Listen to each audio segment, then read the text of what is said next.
저는 어릴 때부터 아주 착하다는 소리를 많이 들었습니다. 그 이야기를 제 입으로 하는 일이 굉장히 쑥스럽지만 오늘 전할 메시지와 관련이 있어서 부득불 그 제 어릴 때 이야기를 드릴 수밖에 없게 됐습니다. 시키는 대로 하는 사람이 착한 사람이죠. 하라면 하고 하지 말라면 하지 말고, 그렇게 저는 어린 시절을 보냈고, 그래서 착하다는 말을 듣고 믿음 좋다는 말도 들었습니다. 그때 당시에 믿음 좋다는 것은 착하다는 개념과 거의 비슷한 개념이었습니다. 그때 저에게 용기가 있다, 아주 용감하다, 두려움이 없구나, 이런 평가를 해주는 분은 별로 없었습니다. 저는 그런 점에 대해서 정말 할 말이 없는 사람이죠. 근데 제가 나이가 들면서 성경을 깊이 알게 되고, 그리고는 믿음은 착한 것이라고 말할 수 있는 게 아니구나 하는 생각이 들었습니다. 믿음은 두려움이 없는 것과 관련된 개념입니다. 용감하다, 그게 오히려 더 믿음에 더 어울리는 개념입니다. 착하다고 말하는 것도 이 두려움이 없다는 개념과 사실은 같은 개념이라는 것을 나중에서야 알았습니다. 저는 착한 것과 두려움이 없는 것은 다른 것인 줄 알았어요. 웨슬리 목사님이 감리교회를 시작하신 분이죠. 18세기 초 영국에서 열심히 전도하시고 그리고 복음을 전하시는 삶을 살면서 고난이 많으셨습니다. 정말 핍박을 많이 받으셨어요. 근데 어느 날 전도를 하러 가시다가 갑자기 최근 3일 동안 아무런 핍박이 없었다는 사실을 깨닫게 되셨어요.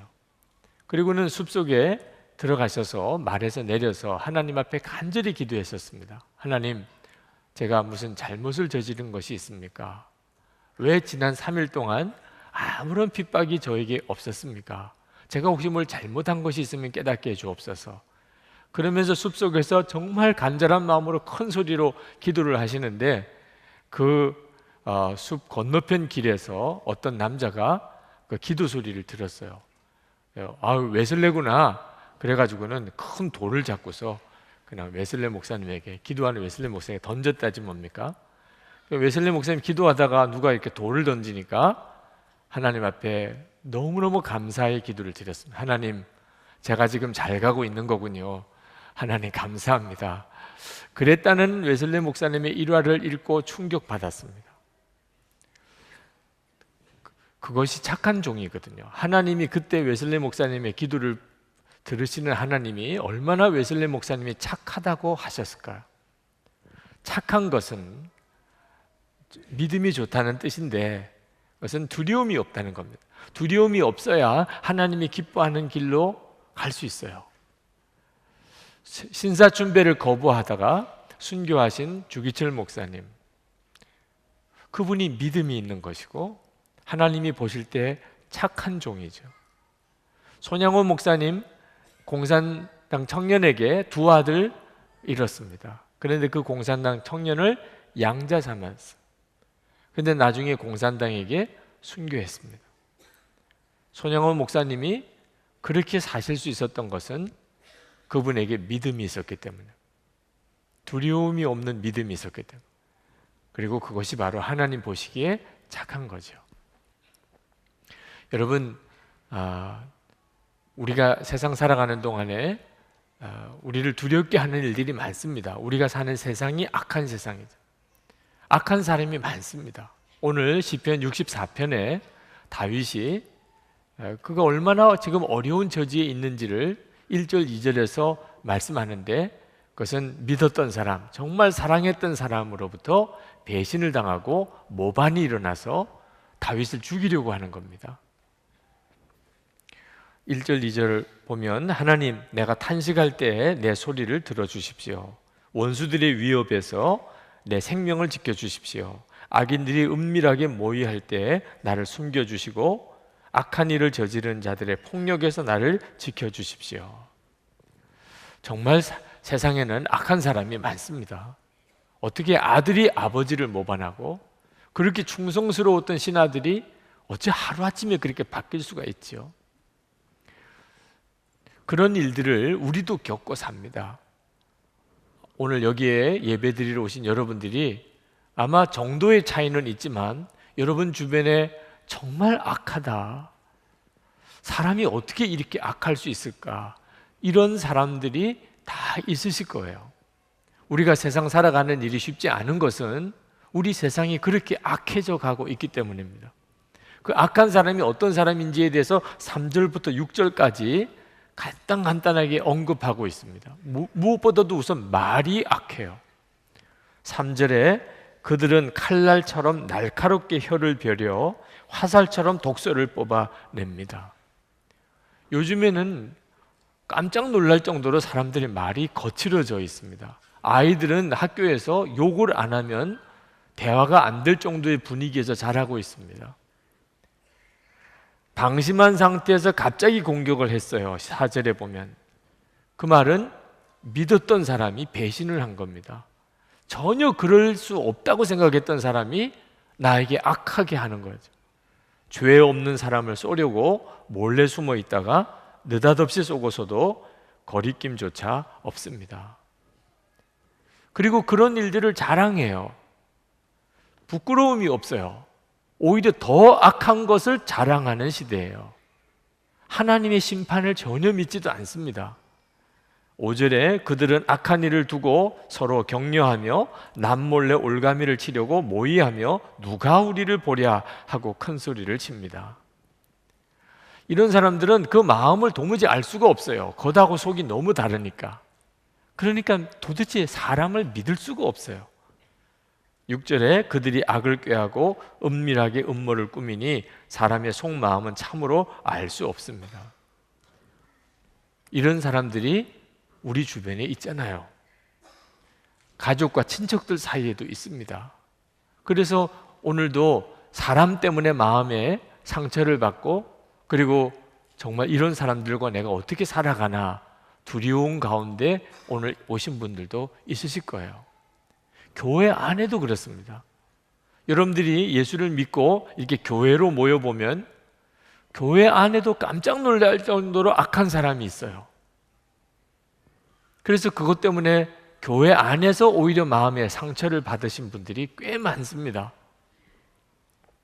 예수님의 12제자 중에 한 사람이었던 가룟 유다도 그랬지 않습니까? 초대교회 당시 때 이미 악한 자들이 교회 안에 들어왔다고 성경은 말하고 있습니다. 갈라디아서 2장 4절에 이는 가만히 들어온 거짓 형제들 때문이라. 그들이 가만히 들어온 것은 그리스도 예수 안에서 우리가 가진 자유를 엿보고 우리를 종으로 삼고자 함이로되. 초대교회 때부터 이미 악한 영이 교회 안에 자기들의 사람들을 심어놓고 그래서 성도들을 미혹하려고 하고 있었단 말입니다. 그러니 여러분들이 교회 안에서 혹시 그와 같은 사람을 만날 때 너무 이상하게만 생각하지 않으시기를 바랍니다. 그런 일이 있을 거라고 성경이 말하고 있잖아요. 자, 문제는 이런 악한 사람들을 만났을 때 두려워하지 말라는 것입니다. 자연적인 감정은 두려운 일이죠. 어떻게 하다가 사람이 본성이 악하니까 어떻게 하다가 마음의 시험도 되고 또 어려움도 겪는 일이 아니고 아예 작정을 한 악한 자입니다. 계획하는 게 악하고 그가 말하는 것이 악하고 그가 하는 모든 행동이 악한 사람, 이런 사람이 여러분 주변에 있을 경우에 얼마나 두려워요. 근데 하나님은 그런 사람을 보았을 때 두려워하지 않기를 원하십니다. 왜? 우리가 두려워하는 마음이 생기면 더 이상 하나님 뜻대로 살 수가 없기 때문입니다. 그리고 우리가 악한 사람을 보고 악한 세상을 보고 두려워하는 것은 이미 하나님을 바라보는 눈을 놓쳐버렸다는 뜻입니다. 하나님은 어떤 악한 사람보다 더 크신 분이십니다. 그러므로 우리가 하나님을 바라보는 눈을 뜨게 되면 악한 사람 때문에 힘들기는 하지만 그를 두려워하지 않게 됩니다. 오늘 저는 여러분들이 이렇게 교회에 오셔서 하나님께 예배 드릴 때 그동안 여러분 살아오는 동안에 정말 악한 사람으로 인해서 마음이 상하고 또 두려운 마음이 있었던 사람들, 그 마음에서부터 오늘 치유되고 해결받으시게 되기를 축복합니다. 하나님은 그렇게 되기를 원하시고 계세요. 그래서 우리를 계속 하나님을 바라보라고 하시는 겁니다. 다윗은 하나님을 바라봄으로 그가 악한 사람들로부터 오는 두려움에서 벗어난 사람입니다. 어릴 때부터 그랬어요. 다윗이 어릴 때 소년이었을 때 그가 들판에서 양떼를 쳤습니다. 목동이었어요. 그런데 사자와 곰이 양의 새끼를 물어가려고 할 때, 여러분, 사자와 곰입니다. 그리고 다윗은 소년이고, 그런데 다윗은 하나님께서 내게 맡겨준 양이라고 믿었어요. 아버지의 양을. 그래서 그 양을 위해서 하나님께 기도하고 늘 하나님 바라보던 아이였기 때문에 사자와 곰에게 달려들어서 그들이 움켜가는 양의 새끼를 건져냈었노라고 다윗이 간증합니다. 두려움이 있으면 못하는 거죠. 소년 다윗 골리앗을 꺾고 그 목을 베었잖아요. 하나님을 바라보는 믿음의 눈이 열렸기 때문입니다. 그럼 다윗은 하나님이 정말 살아계시다는 사실이 믿어지니까, 그 하나님을 바라보게 되니까 악한 사람, 악한 세상이 무섭지가 않았어요. 이번에도 그랬습니다. 그는 1절, 2절에서 그렇게 탄식하고 3절에서 6절까지 그 악한 자들이 어떤 존재라는 것을 말하면서 7절에 와서 갑자기 분위기가 달라집니다. 하나님을 바라보게 된 거예요. 7절부터 9절까지 말씀해 보면, 그러나 하나님이 화를 쏘실 것이니 그들이 화살을 맞고서 순식간에 쓰러질 것이다. 하나님은 그들이 혀를 놀려서 한 말 때문에 그들을 멸하실 것이니 이것을 보는 자마다 도망칠 것이다. 그들은 모두 다 두려움에 사로잡혀 하나님이 하신 일을 선포하며 하나님이 하신 일을 생각하게 될 것이다. 오늘 여러분들이 만약에 두려움 속에 있으신 분이 있다면, 사람이 두렵고 여러분의 환경이 두렵고 하다면 오늘 여러분들이 하나님을 바라보는 눈을 뜨시기 바랍니다. 제가 유학생 수련회 코스타에 갔다가 그 이랜드 박성수 회장님의 말씀을 듣는 중에 인상 깊은 부분이 있었어요. 그분이 지금까지 이랜드를 이렇게 키워오는 동안에 수없는 어려운 일이 있었다는 겁니다. 도무지 내가 이 문제를 해결할 수 있을까? 그런 어려운 문제를 만날 때마다 그 회사에 만들어 놓은 기도실에 들어가서 기도하고 전 사원들에게 기도하도록 그렇게 하면서 지금까지 그 어려움들을 해결해 왔다는 거예요. 그런데 그분이 하는 이야기가, 기도를 했더니 하나님이 그 모든 어려운 문제를 다 해결해 주셨다는 게 아니라는 거죠. 기도하러 들어갔더니 하나님께서 마음에 있는 두려운 문제를 다 제거하시고, 그리고 하나님의 방법대로 끝까지 갈 수 있는 믿음의 담대함을 자기에게 주셨다는 거예요. 기도하니까 그렇게 해주셨다는 거예요. 그래서 기도실에서 나와서 다시 하나님의 방법대로 회사를 경영해 나왔는데, 지금까지 하나님이 이렇게 회사를 이끌어 주셨다. 이것이 오늘 지금 이 예배를 드리는 시간에 여러분들 중에 어떤 사람에게 이 일이 이루어질지 모르는 것입니다. 오늘 하나님께 예배하는 중에 주님을 바라보는 눈이 열리고, 그러다 보니 나를 두렵게 하는 문제, 두렵게 하는 사람이 내 안에서 해결이 되는 거죠. 여러분, 세상이 악하면 악할수록 더욱 하나님을 바라보실 수 있게 되기를 바랍니다. 시편 27편 1절에 여호와는 내 생명의 능력이시니 내가 누구를 무서워하리요. 히브리서 13장 6절에 주는 나를 돕는 자시니 내가 무서워하지 아니하겠노라. 사람이 내게 어찌하리요. 주의 말씀이 오늘 우리 가운데 그대로 이루어집니다. 또 그리 되기를 축복합니다. 그런데 이렇게 하나님을 바라보면 갑자기 그렇게 두려운 사람이 두렵지가 않고, 그렇게 악한 사람이 더 이상 무섭지가 않게 되는 것과 함께 진짜 내가 두려워해야 될 게 무엇인지가 깨달아집니다. 처음에는 악한 사람이 두렵죠. 아주 작정하고 악하게 살려는 사람이 너무너무 마음에 부담이 되고 두렵지요. 그런데 주님을 바라보는 중에 그 사람이 더 이상 무섭지가 않아요. 악한 세상이라고 말하지만 더 이상 세상이 무섭지가 않아요. 근데 그때 진짜 무서운 게 나타나요. 아, 내가 정말 무서워해야 될 거는 이거였구나. 그게 뭐지요? 우리 자신입니다. 우리 자신이에요. 진짜 무서운 건 우리 자신입니다. 악한 세상에서 자꾸 악한 사람을 만나서 그들과 부딪히고 그 사람 때문에 속상하고 그 사람을 계속 미워하고 그 사람 때문에 탄식하고 하다가 나도 그만 그 사람하고 비슷해져 버리는 거예요. 24시간 주님을 바라볼 때 우리 안에 예수님의 왕되심이 이루어지지만 우리가 세상에 사는 동안 계속 세상 바라보고 그리고 악한 사람과 계속 부딪히다 보면 여러분도 바뀌는 거 아십니까? 여러분도 똑같이 바뀌어요. 어느 순간 나도 모르게 그 사람처럼 말이 거칠어지고 마음은 황폐해지고 그리고 자꾸 악한 생각만 드는 거죠. 이게 정말 무서운 거예요. 우리가 악해져 버리면 그 다음엔 더 이상 나에게는 하나님을 바라볼 믿음도 없어지게 됩니다. 나는 악마와 손을 잡게 돼요. 악마의 방법을 내가 붙들게 됩니다. 그리고는 진짜 기도도 안 나와요. 여러분, 서점에 가면 메시지 성경이라고 유명한 성경이 있습니다. 원래 공인된 성경은 아닙니다. 유진 피터슨이라고 하는 신학자가 성경을 현대인들이 잘 알아듣고 읽기 쉽도록 그렇게 풀어 쓴 사역이에요. 그래서 성경을 나름대로 좀 과감하게 해석도 새로 하고 표현도 새로 하면서 그저 내용을 이어갈 수 있게끔 써놓은 성경인데 꽤 유명합니다. 그래서 성경을 읽다가 내용을 잘 이해하기 어려우면 메시지 성경을 보면 이런 뜻이구나 할 수도 있죠. 유명한 신학자예요. 이분이 어릴 때 아주 믿음이 좋은 집안에서 자랐습니다.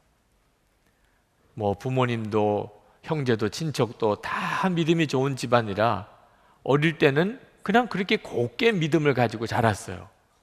그러다가 소위 험한 세상을 경험한 것이 초등학교 1학년 때 학교 들어갔습니다. 거기는 다 믿음이 좋은 아이들만 모인 게 아니었거든요. 특히 1학년 때 2학년인 게리슨 존스라고 하는 아이가 이 유진을 너무너무 괴롭히는 아이였습니다. 왜냐하면 예수 믿는 아주 곱상하게 자란 아이라 욕을 해도 무슨 반항도 안 하고 때려도 가만히 있고 놀려도 가만히 있고 그러니까 정말 괴롭히기 딱 좋지요. 그래서 학교만 가면 하여튼 이 2학년 게리슨 존스라고 하는 아이가 너무너무 괴롭히는 겁니다. 그러나 어릴 때부터 유진 피터슨이 들은 말씀은 원수를 사랑하라는, 누가 널 뺨을 때리면 다른 뺨도 돌려대라는. 그러니 도대체 상대가 안 되는 거죠. 이 게리슨 존스가 늘 유진에게 하는 이야기가 이 예수 믿는 계집애 같은 애, 그게 놀리는 말이었습니다. 집에 가면 멍이 들어가지고 오면 엄마가 붙잡고 기도해 줘요. 그 게리슨 존스가 예수 믿고 구원받게 되도록. 그리고 그는 아직도 구원받지 못한 아이니까 그러니까 너가 그 아이를 오히려 품어주고 사랑해야 된다. 늘 그렇게 들었습니다. 어느 날 친구들하고 같이 있는데 이 게리슨 존스가 유진 피터슨을 보고 왔어요. 그리고는 또 때리기 시작하는 겁니다. 그때 유진 피터슨 안에 갑자기 변화가 일어났어요. 그때 유진 피터슨이 쓴 글을 그냥 그대로 읽어드리겠습니다. 무언가가 번쩍하면서 잠시 내 의식 속에서 성경 구절들이 증발했다. 소위 말해 꼭지가 돌았다는 거죠. 갑자기 나는 게리슨을 움켜쥐었다. 둘 다 놀랐지만 내가 그보다 힘이 셌다. 나는 그를 바닥에 쓰러뜨린 뒤 가슴에 올라타고 앉아 무릎으로 두 팔을 찍어 눌렀다. 그는 고양이 앞에 생쥐꼴이었다. 너무 좋아 믿어지지 않았다. 주먹으로 그의 얼굴을 쳤다. 기분이 좋았다. 다시 쳤더니 코피가 확 뿜어나왔다. 흰 눈밭을 적시는 빨간색이 멋있어 보였다. 내가 게리슨에게 나에게 삼촌이라고 불러봐 했더니 그는 말하려 들지 않았다. 한 방 더 갈겼다. 피가 더 나왔다. 그때 내가 받은 기독교 교육이 다시 고개를 쳐들었다. 그래서 말을 바꾸었다. 나는 예수 그리스도를 내 구주와 주님으로 믿습니다. 그렇게 말해. 그는 말하려 들지 않았다. 다시 때렸다. 피가 더 나왔다. 나는 예수 그리스도를 내 구주와 주님으로 믿습니다. 어서 말하라고. 결국 그는 따라했다. 게리슨 존스는 내가 최초로 그리스도인으로 회심시킨 사람이다. 야, 유진 피터슨이 어릴 때 이랬을 거라고는 상상할 수가 없었어요. 물론 어릴 때 그렇게 했었던 이야기를 재미있게 썼지만 우리가 세상 살면서 우리가 이렇게 되는 거예요. 악한 사람들과 만나서 자꾸 그들의 일을 겪다가 보면 내 마음과 심성이 그렇게 변한다니까요. 어느 목사님 딸 아주 어릴 때 그 장난감 인형 가지고 친구들하고 막 싸우더래. 그런데 목사님이 섬찟한 것이 막 죽인다 그러고 죽어 그러고 이런 말을 쓰니까 목사님이 야단을 쳤대요. 왜 그렇게 그런 험한 말을 쓰냐? 말을 이쁘게 해야지. 그랬더니 그 딸이 그 막 싸우던 친구에게 아주 목소리를 쫙 바꿔가지고 이거는 내 거야. 너 죽고 싶어? 말을 예쁘게 하려니까 목사님이 너무 어이가 없어서 너는 어떻게 그렇게 말하니? 너는 목사님 딸이잖아. 그랬더니 그 아이가 난 목사님 딸 아니야. 난 사모님 딸이야. 우리 다 어린애들 이야기처럼 웃지만요, 우리가 꼭 그렇게 한다니까요. 우리가 사회에 나가서 사람들과 같이 어울려 지내는 동안에 나 더 이상 크리스천으로서 내가 고백하고 사는 거 나 포기해. 나도 한성질해. 나도 옛날에 한번 해봤어. 이게 두려운 거예요. 우리가 진짜 두려워해야 될 일이에요. 악한 사람을 만나서 그 사람 때문에 내가 당하는 험한 일이 두려운 게 아닙니다. 내가 그 사람을 닮아가는 거예요. 그게 진짜 두려운 거예요. 우리가 하나님을 바라보면 악한 자가 나를 아무리 힘들게 해도 결국 하나님의 역사가 나타납니다. 근데 내가 악해져 버리면 그러면 하나님이 우리에게 어떻게 역사하실 수가 없어요. 여러분이 악한 자를 만났다고 싶으면 그러면 그 악한 자가 여러분에게서 떠나가기를, 그가 꺾어지기를 기도해야 될 게 아니고 여러분 자신이 그처럼 악해지지 않기를 기도해야 돼요. 그 악한 자를 만났다고 해서 여러분도 악해지지 않게 되기를 기도해야 됩니다. 우리가 악한 사람을 만나는 것은 끔찍한 일이죠. 그러나 내가 다른 사람에게 악한 사람이 되는 것은 더 끔찍한 일이에요. 다윗이 참 위대한 것은 그렇게 배신하고 그리고 반란하고 다윗을 죽이려고 하는 그런 악한 사람들과 그 험한 일을 겪으면서도 다윗은 그 마음의 심성이 악해지지 않았다는 겁니다. 10절 말씀을 봅시다. 의인은 주님께서 하신 일을 생각하면서 기뻐하고 주님께로 피할 것이니 마음이 정직한 사람은 모두 주님을 찬양할 것이다. 다윗은요, 주님을 생각하면서 마음이 기뻤다고 그랬어요. 다윗은 마음이 정직했다고요. 하나님이 내 마음을 아시는데 나는 마음이 정직합니다. 그리고 주님을 찬양했어요. 여러분, 오늘 여러분이 세상에 살면서 여러분도 모르는 사이에 마음이 악해지고 강팍해지고 그랬는지 어땠는지는 여러분 스스로 진단할 수 있습니다. 여러분 안에 샘솟는 기쁨이 여전히 있습니까? 주님으로 인하여 샘솟는 기쁨이 있으신가요? 여러분은 솔직히 마음이 정직하신가요? 여러분 안에는 오늘 진심으로 찬양이 있습니까? 만약에 그렇지 않다면 오늘 와서 예배는 참석하고 있지만 내 마음에 샘솟는 기쁨이 뭔지 모르겠고 내 마음의 정직함이라고 내가 그렇게 하나님 앞에 담대히 말할 수가 없고 내가 찬송을 부르는 것이 그저 입술로만 부르는 찬송에 그칠 뿐이라고 생각한다면 큰일 난 거예요. 악한 사람 때문입니다. 지난 한 주간 동안 내 삶이 너무 험했어요. 그게 바로 마귀가 여러분을 속이는 거예요. 핑계를 거기다가 대는 겁니다. 세상이 악하니까, 사람 때문에 내가 얼마나 시달렸으면 이랬겠습니까? 여러분, 마귀가 원하는 게 뭔지 아십니까? 여러분을 괴롭게 하는 것인 줄 아십니까? 마귀가 원하는 것은 여러분의 마음이 강팍해지는 겁니다. 예수님을 영접한 사람들이잖아요. 예수님을 마음에 영접한 사람이에요. 마음이 완전히 달라졌어요. 예수님의 마음이에요. 마귀가 이걸 도무지 보고 있을 수가 없어요. 그래서 마귀가 여러분들의 마음이 미워하고 분노하고 그리고 그것 때문에 낙심하고, 마귀가 그렇게 되기를 원한다니까요. 그러니 어느 순간에 내 속에 기쁨이 없어요. 찬송이 없어요. 내 마음이 정직하지 않아요.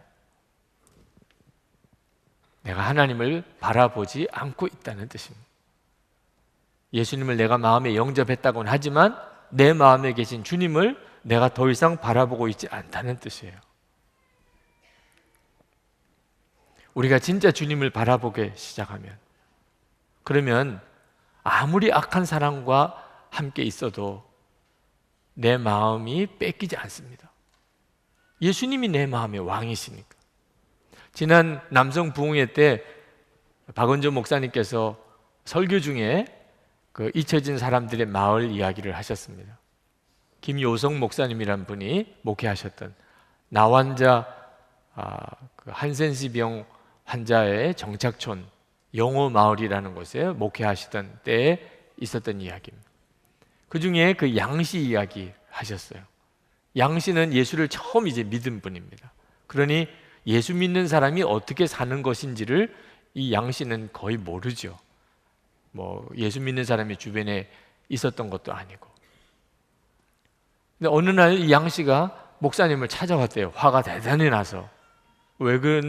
왜 그러시냐고 그랬더니 자기 암돼지 5마리가 옆집 밭에 가서 그 채소를 다 먹어버렸어요. 근데 그 옆집 주인이 배상금으로 이 암돼지 5마리를 다 뺏어 가려는다는 거예요. 암돼지 5마리를 배상금으로 내라는 거죠. 아무리 밭에 있는 채소를 다 뜯어 먹어도 이 암돼지 5마리를 다 뺏어 가겠다는 거는 이건 말이 안 되는 일이잖아요. 흥분해서 왔어요. 근데 목사님께서 그 양 씨에게 그렇게 이야기를 해줬습니다. 아마 당신이 예수를 믿는다고 마을에 소문이 나서 아마 당신을 시험하려고 하는 모양입니다. 예수 믿는 사람은 어떤 사람인가? 아마 당신의 마음을 자꾸 마음을 힘들게 해서 당신이 화를 내고 당신 막 성질을 내고 싸우고 이렇게 자꾸 충동하려는 모양입니다. 그리고는 예수 믿어도 소용없네, 예수 믿은 사람이 젖꼴이네, 이렇게 말하려는 모양입니다. 그러니 양씨 그냥 암돼지 5마리를 다 줘버리세요. 이분이 목사님의 이런 황당한 이야기를 듣고는 진지하게 예수 믿으면 그래야 됩니까? 그러면 제가 그렇게 하겠습니다. 그렇게 하고는 돌아가서 진짜 돼지 5마리를 그 옆집에 다 줘버렸어요. 그게 여름이었는데 시간이 지나가서 이제 어느 가을입니다. 이 양씨가 아침에 목사님에게 왔는데 뭐 얼굴이 얼마나 싱글벙글하고 왔는지, 어제 이 옆집에 황소 7마리가 자기 밭에 와서 자기 밭을 있는 걸 다 먹어버렸다는 거예요. 그러니 하나님이 이렇게 나를 축복하신다. 암돼지 5마리를 뺏기고 이제는 황소 7마리를 얻은 거예요. 뭐 그 옆집 사람도 더 할 말이 없이 이건 이제 몽땅 우리 거다.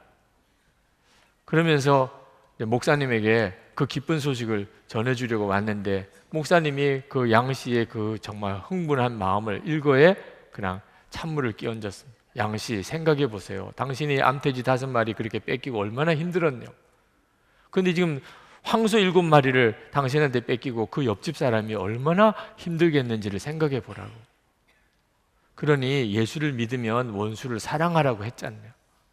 당신이 물론 이거 내 거다고 해서 그쪽에서 할 말이 없겠지만 정말 예수 믿는 사람이라면 그 7마리를 주인에게 돌려주는 게 그게 마땅한 일이 아니겠냐고.